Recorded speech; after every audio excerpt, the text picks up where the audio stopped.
To Edward and his crew, it appeared as though a fog was rolling in. How odd, thought Edward.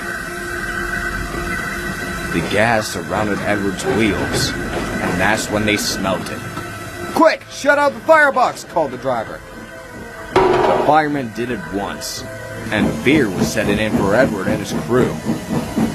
He let out a loud whistle as he backed up to the platform quickly. He and his crew called out, "Gas! Gas!"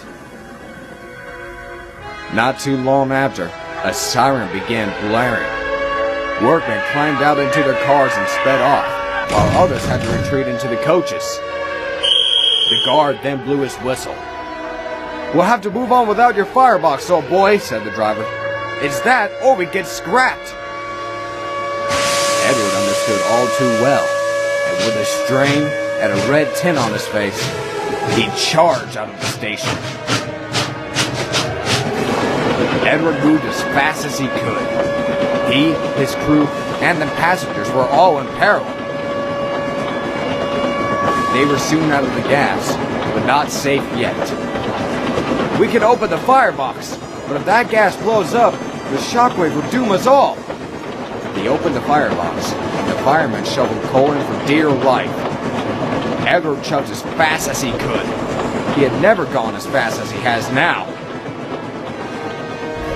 Back at the station, there was an exposed flame. When the gas made its way to the flame, there was a huge explosion.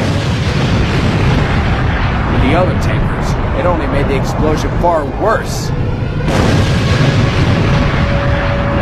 In the far distance, Edward could see the bright light of the explosion and dark clouds of smoke. "Don't stop!" yelled his driver. "We need to beat the shockwave!"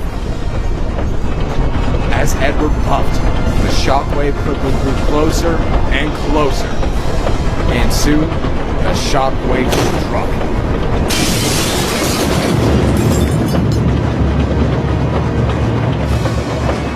But thankfully, it was only strong enough for the windows on the coaches to shatter.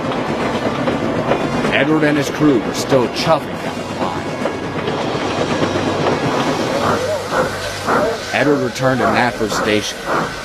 There was panic amongst a huge crowd of people, but he, his crew, and the passengers were all safe.